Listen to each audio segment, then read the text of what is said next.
हाइगन principal में अपन ने क्या लिखा था कि लाइट वेव फ्रंट की फॉर्म में ट्रैवल करती है ना। अभी हम वेव के बारे में पढ़ रहे हैं सब कुछ, इसमें रेस को ज्यादा इंक्लूड नहीं करेंगे। तो हमने क्या पढ़ा था हाइगन्स प्रिंसिपल में कि लाइट वेव फ्रंट की फॉर्म में ट्रैवल करती है, वेव फ्रंट की फॉर्म में। तो अगर मैंने एक पॉइंट सोर्स लिया है तो स्फेरिकल वेव फ्रंट बनता था उससे। तो ये पहला स्फेरिकल वेव फ्रंट जो कि पॉइंट सोर्स बनाता है उसको हम बोलते हैं primary wave front, primary wave front. And according to Huygens principle जो प्राइमरी वेव फ्रंट बनता है उसका हर एक पॉइंट सेकेंडरी वेवलेट्स एमिट करता है इन ऑल डायरेक्शन। अब इसका मतलब क्या है, ये हर एक पॉइंट प्राइमरी वेव फ्रंट का सेकेंडरी वेवलेट्स बनाएगा इस तरीके से, इस तरीके से, ऐसे। हर एक पॉइंट प्राइमरी वेव फ्रंट का सेकेंडरी वेवलेट्स बना रहा होता है इन डिफरेंट डायरेक्शंस, ठीक है।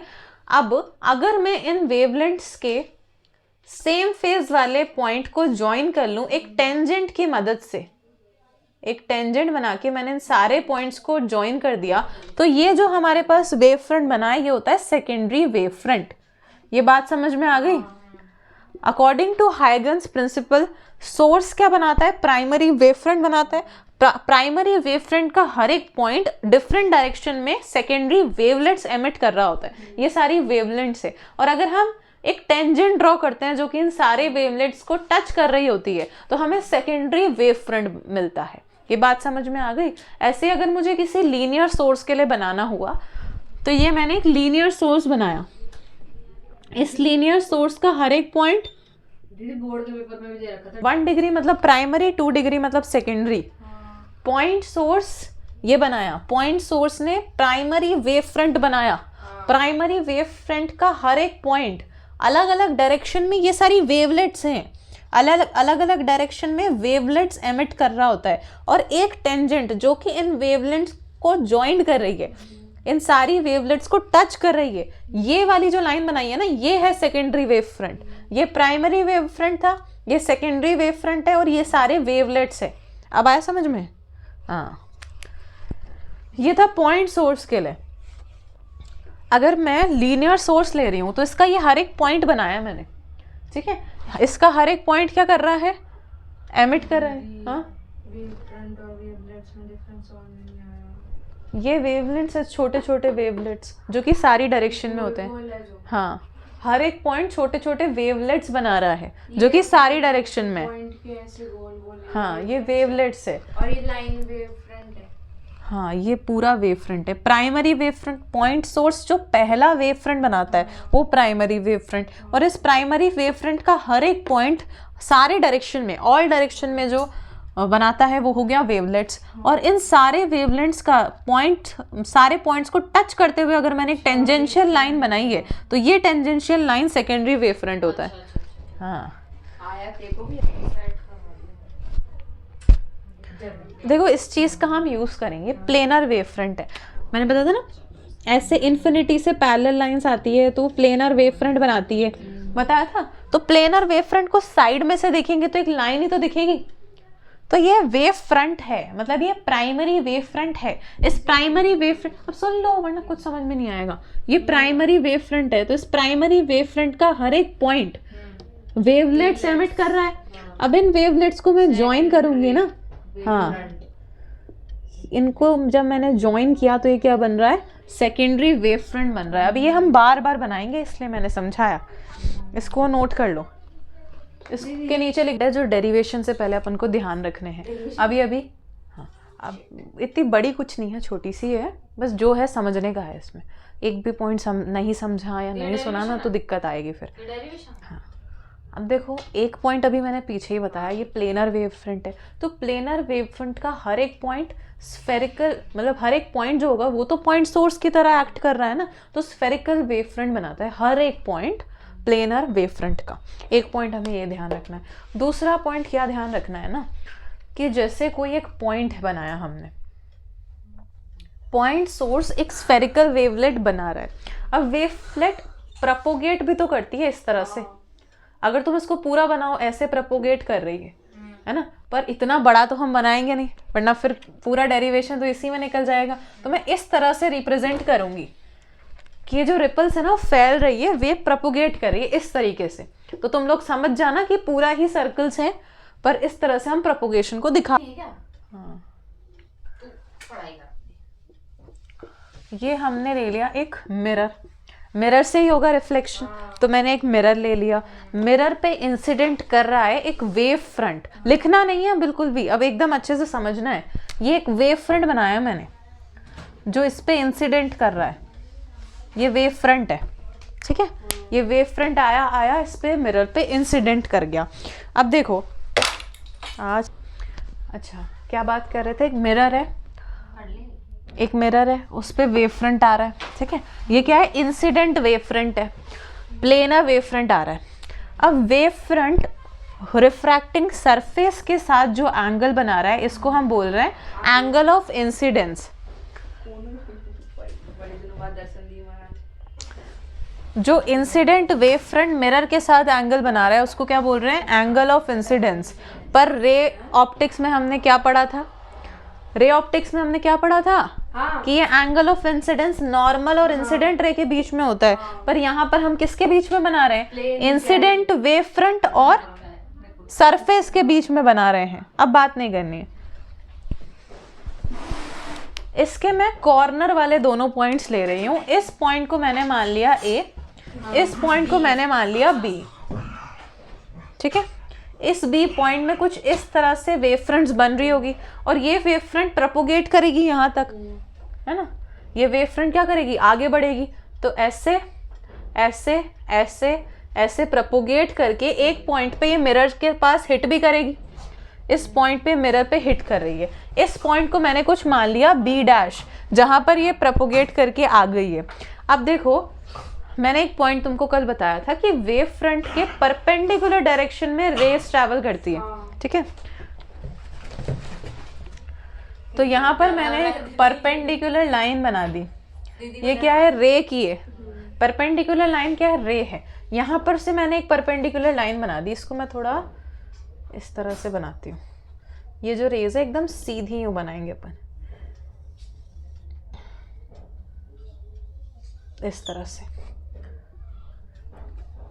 इसको भी थोड़ा इस तरह से, ठीक है। ये दोनों मैंने क्या बना दी, रेज बना दी, जो कि इस वेव फ्रंट के परपेंडिकुलर है। मैंने कॉर्नर पॉइंट्स लिया है। अच्छा क्या बताया था मैंने, सेकेंडरी वेवलेट हम कैसे बनाते हैं, एक प्लेनर सरफेस के सारे पॉइंट्स जोड़ देते हैं, इन पे एक टेंजेंट बनाते हैं। तो मैं अगर बीच वाले पॉइंट्स को भूल जाऊं और अगर मैंने सिर्फ एंड वाले 2 पॉइंट्स बना दिए तो मुझे पॉइंट्स तो मिल ही गए ना, मैं इससे भी तो टेंजेंट बना सकती हूँ। तो हम एक एक पॉइंट का बनाने थोड़ी ना बैठेंगे। तो हमने B पॉइंट का बना दिया, अब मैं A पॉइंट का बनाऊंगी। B पॉइंट इस पॉइंट पे ये वाली वेवलेट बनाएगा, ये वाला पॉइंट, ठीक है, सेकेंडरी वेवलेट बनाएगा और ये यहाँ पर प्रोपोगेट हो गई।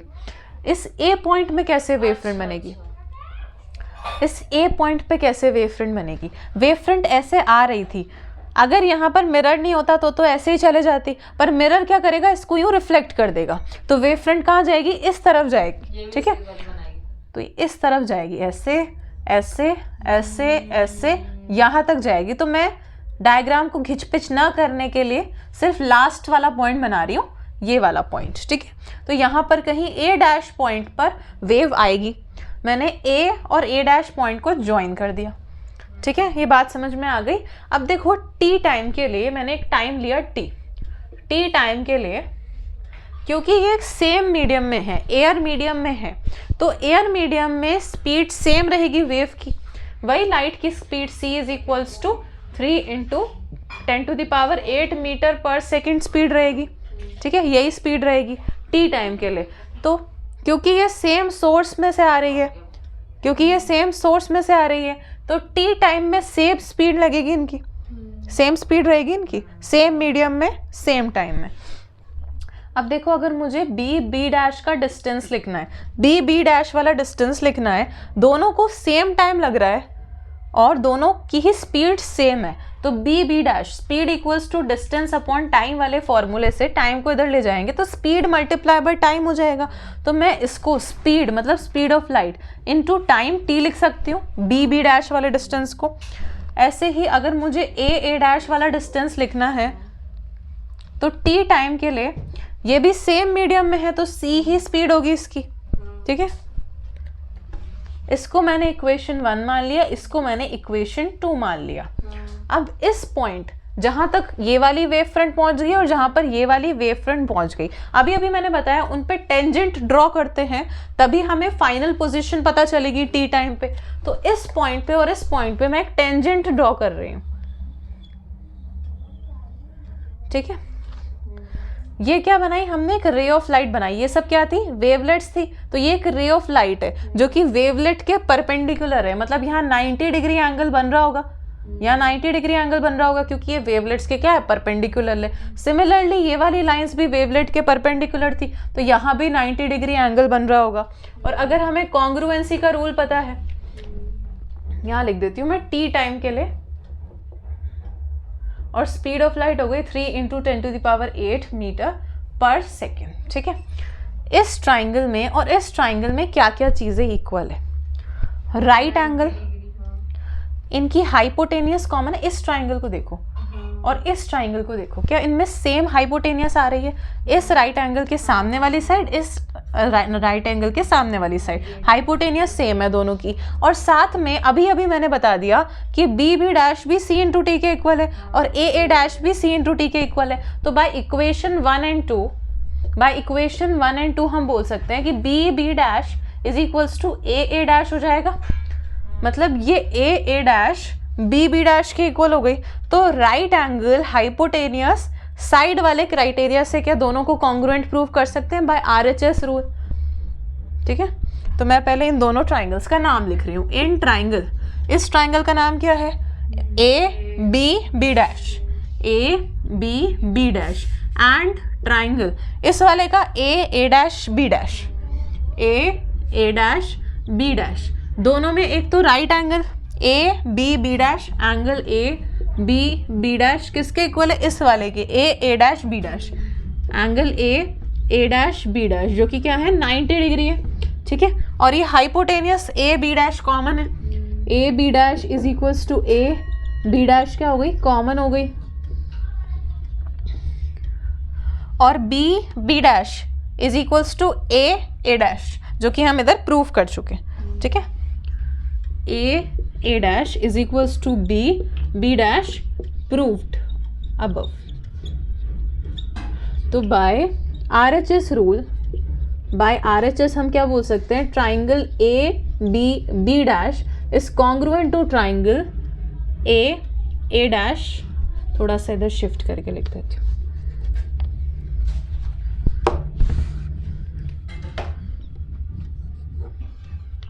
Triangle AB dash is congruent to triangle A dash B dash by RHS, ठीक है। तो by CPCT हम क्या लिख सकते हैं, by CPCT।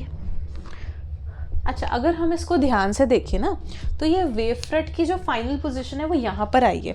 इसका मतलब क्या है, ये फाइनल वेव फ्रंट आया है, ऐसा इस तरह से वेव फ्रंट गया है। अब इसको ध्यान से थोड़ा फील करो, ये आया वेव फ्रंट ऐसे, जैसे ही मिरर से टकराया पलट गया ऐसे, इस तरह से रिफ्लेक्शन हुआ। ये ऐसे आया इधर, मिरर से टकरा के ऐसे हो गया, ऐसा हुआ है, ठीक है। तो ये रिफ्लेक्टेड वेव फ्रंट है। तो रिफ्लेक्टेड वेव फ्रंट और सरफेस के बीच का एंगल हो जाएगा एंगल R, ठीक है।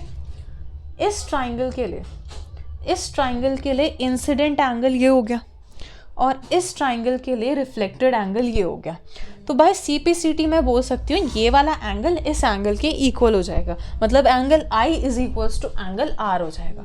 Angle I is equals to angle R, यही हमें प्रूव करना था। इसमें हमें यही तो प्रूव करना था कि इसमें भी रिफ्लेक्शन होता है, वेव फॉर्म में भी रिफ्लेक्शन होता है। तो angle I is equals to angle R हो गया, तो हमने प्रूव कर दिया। अब लॉ ऑफ रिफ्लेक्शन भी लिख देंगे हम वेव्स के लिए। पहला वही है, सेम रे जैसा कि incident ray, reflected ray and normal all lie in the same plane. अब नॉर्मल कैसे बनाएंगे, इसके परपेंडिकुलर हम एक लाइन बना देंगे तो नॉर्मल हो जाएगी। हालांकि नॉर्मल के बीच में हम एंगल नहीं लेते हैं, पर चाहे तो हम नॉर्मल ड्रॉ कर सकते हैं। तो incident ray, reflected ray and normal all lie in the same plane, और सेकंड हो जाएगा incident angle is equals to reflected.